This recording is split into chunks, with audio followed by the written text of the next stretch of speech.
Remember to like and subscribe.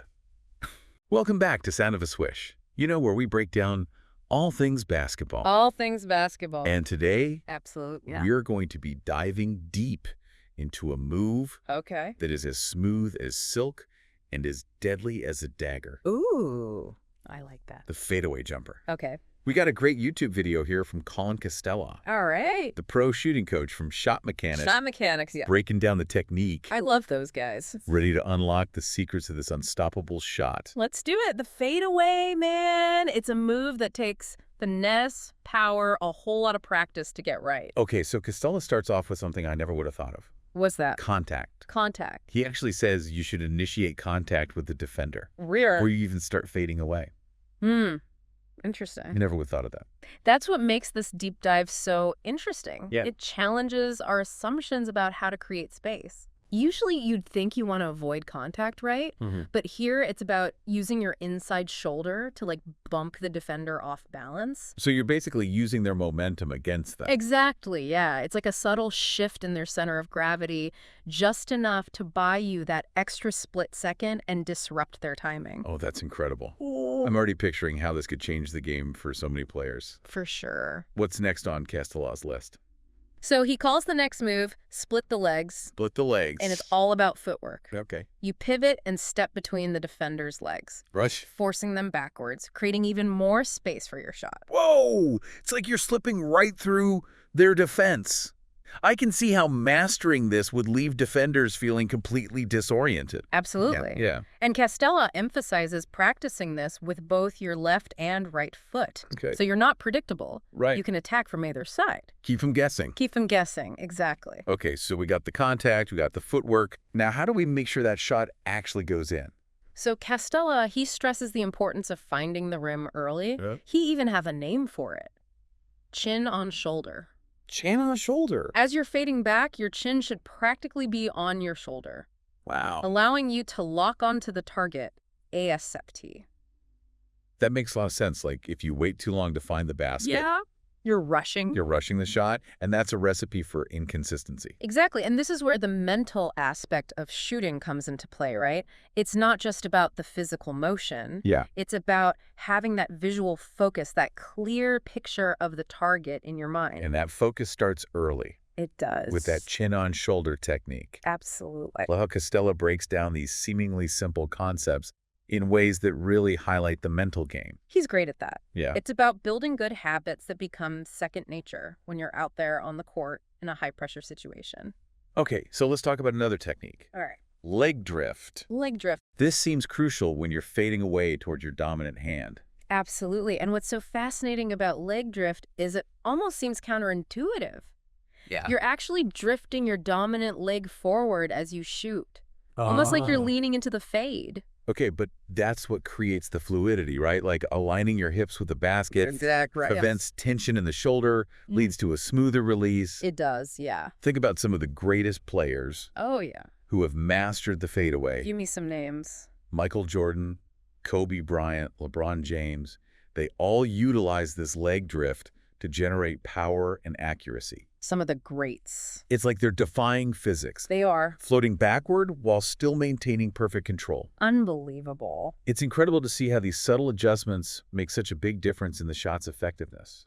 You know, it's a testament to their dedication and attention to detail. Yeah. They've honed these skills through countless hours of practice, and it shows in the way they execute the fadeaway with such effortless grace. Speaking of practice, Castello's final point is about adding that extra oomph to your fadeaway. Oh, yeah. He calls it adding the mustard. Adding the mustard, I love it. And it's all about generating power from your lower body. From the ground up. So many players struggle with fadeaways because they don't compensate for that backward momentum. You got it. They end up short on their shots because they haven't generated enough force to counteract the fade. I've seen it so many times.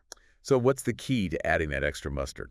It all starts with the lower body. Okay. Costello emphasizes loading your hips low as you start the fade, almost like you're going into a slight squat. Creates the power you need to propel the ball upward with enough force to reach the basket. Like you're storing up energy and then releasing it all at once in a burst of power. Exactly. And this principle isn't just limited to fadeaways, right? Hey, it's not. It applies to any shot where your body is moving away from the basket. Anytime you're fading away, stepping Uh-huh. back, shooting off the dribble, Yeah.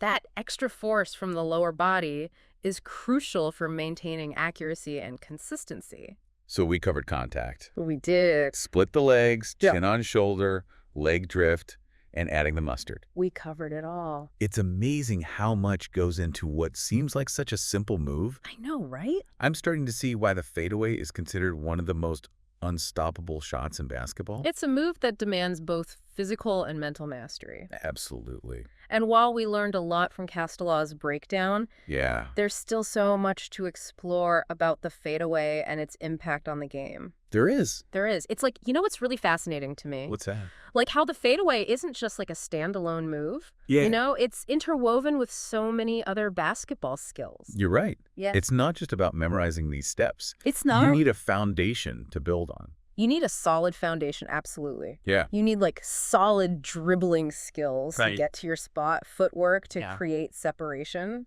and a fundamentally sound jump shot.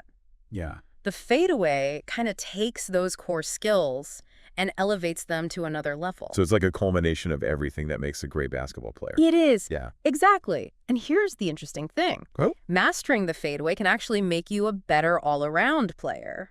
How so? I mean, Seems like such a specialized move. right, but think about the balance. Okay. The coordination, the body control required to execute a fadeaway effectively. Mhm. As you practice those elements, you're also enhancing your overall athleticism, Right. which benefits you in every aspect of the game. So like a ripple effect, you're improving one skill, but the benefits spread out to other areas of your game. Exactly, and it's not just physical. Okay. There's a huge mental component to the fadeaway as well. Mental component, like what? Well, imagine you're in a tight game, the clock's winding down, Yeah. got the ball in your hands.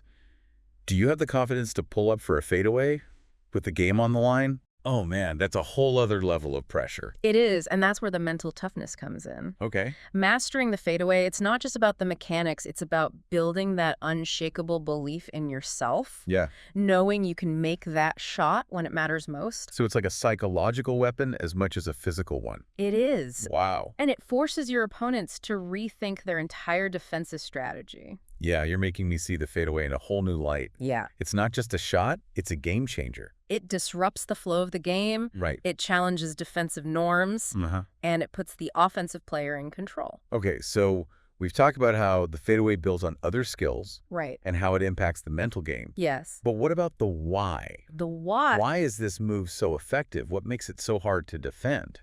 So let's break it down. Okay. First, it creates separation. Okay. All those techniques we discussed, the contact, the split, the legs, the leg drift, they're all designed to get you that extra bit of space you need Right. to release the ball without interference. And it's not just about creating space horizontally, right? Oh. It's about getting your shot off over the top of the defender. Over the top, you got it. Yeah. The fadeaway uses your body as a shield, Right. making it incredibly difficult for even the tallest defenders to block the shot. And the backward motion must throw off their timing too. Oh, yeah. Yeah, they're used to defending a shot that's going forward, Right. not one that's fading away. Absolutely. The fadeaway disrupts the defender's rhythm and expectations. Wow. It's like trying to block a shot that's moving in slow motion while you're running at full speed. Yeah, I'm starting to understand why coaches are always preaching the importance of footwork and balance. It's essential. It's not just about looking fancy. It's about creating those subtle advantages that make all the difference. And that's what makes the fadeaway such a beautiful move to watch. Yeah. It's a blend of athleticism, precision, and timing, Mm. all coming together in a split second. Okay, so let's say someone listening to this deep dive Yeah. wants to start incorporating the fadeaway into their own game. I'd say Where do they even begin? It seems so daunting. it can be intimidating, Right, but remember, every expert was once a beginner. that's right. The first step is to go back to those foundational skills we talked about. Okay. Dribbling, footwork, and shooting mechanics. So don't try to run before you can walk. Don't. Make sure those basic skills are solid before you start adding the complexities of the fadeaway. You got it. Once you have that solid foundation, Yeah.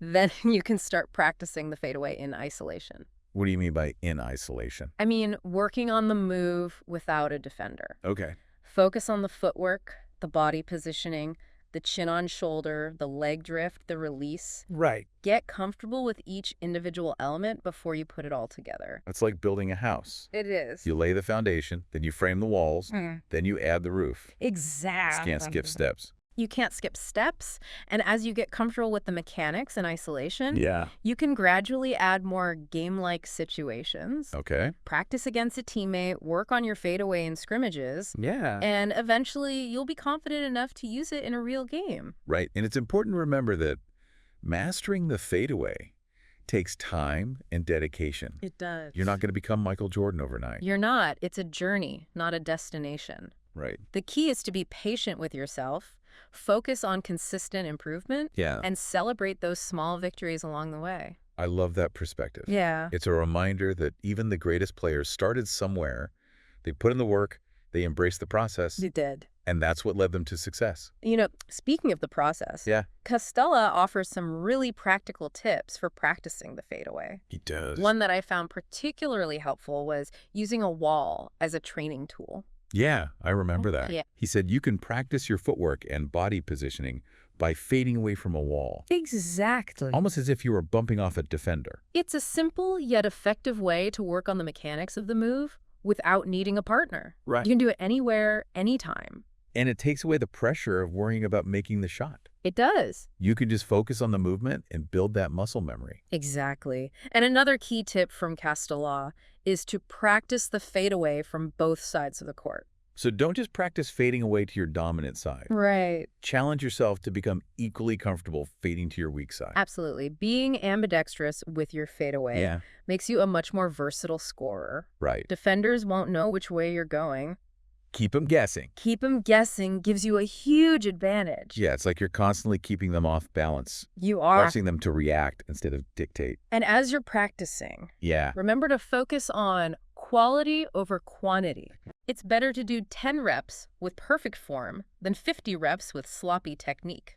that's such great advice. Yeah. It's so easy to get caught up in doing more reps, I know. but it's the quality of those reps that ultimately leads to improvement. It is. It is. And most importantly, have fun with it. Have fun. Basketball is a game. It is a game. And the more you enjoy the process of learning and improving, Yeah, the more successful you'll be. I completely agree. Yeah, the moment you stop having fun, it's time to take a step back and rediscover that joy. And remember, the fadeaway is just one piece of the puzzle. Right. It's a powerful weapon, Yeah. but it works best when it's combined with a solid all-around game. So it's about balance, isn't it? Balance. Developing a diverse set of skills while also honing those signature moves that make you stand out. Absolutely. That's the path to becoming a truly complete basketball player. We've been talking a lot about the mechanics of the fadeaway Yeah. and how to practice it, Right. but I think it's time to talk about Oh, yeah. the masters. The masters. The players who've turned this move Turn it an art form. into an art form, absolutely. When you say fadeaway, who comes to mind first? For me, it's got to be MJ. Michael Jordan. Michael Jordan, his fadeaway was just like poetry in motion. Yeah. Power, grace, precision, all wrapped up in one unstoppable shot. It really was. He'd rise up over defenders, hang in the air forever, Forever. and just drain it, seemingly without effort. It's like he was defying gravity. He was. And then you have Kobe Bryant, like a student of the game who studied Jordan's move meticulously. Oh, yeah. He developed his own version of the fadeaway, Absolutely. equally deadly. And with those lightning-quick pivots, Kobe's footwork was insane. insane. Yeah, he could create separation in the blink of an eye, Blink of an eye. then fade away with either foot, Doesn't matter. leaving defenders scrambling to catch up. You can't guard that. And we can't forget LeBron James. LeBron, King James. His fadeaway is more about power and strength, It is but it's just as effective. just as effective. Uses his size and athleticism to create space and get that shot off over anyone. Over anyone. And he's got that fadeaway going to both sides. Both sides. Impossible to guard. Makes him incredibly difficult to guard. You never know which way he's going to go. Right. Right. These players, along with guys like Dirk Nowitzki and Kevin Durant, Oh, yeah.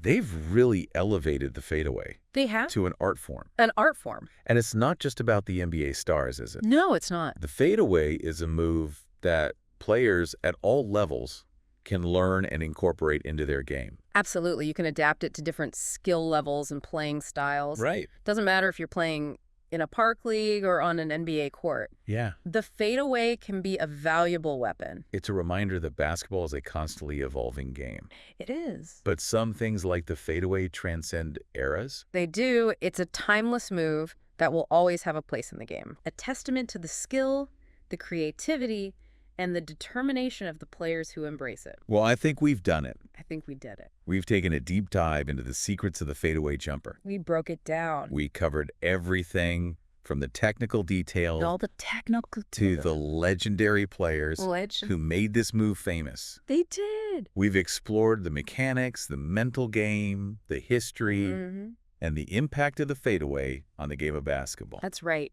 And hopefully, we've inspired our listeners I hope so. to hit the court and start practicing their own fadeaways. Absolutely. Remember, it all starts with those fundamentals: Michaels. dribbling, footwork, and shooting mechanics. You got it. Build that foundation, then add the fadeaway to your arsenal. It's a game changer. So there you have it, folks. Another Sound of a Swish deep dive in the books. Another one. Remember to like and subscribe for more breakdowns of basketball's most fascinating moves and players. Subscribe. You won't regret it. Until next time, keep practicing, keep learning, and keep loving the game.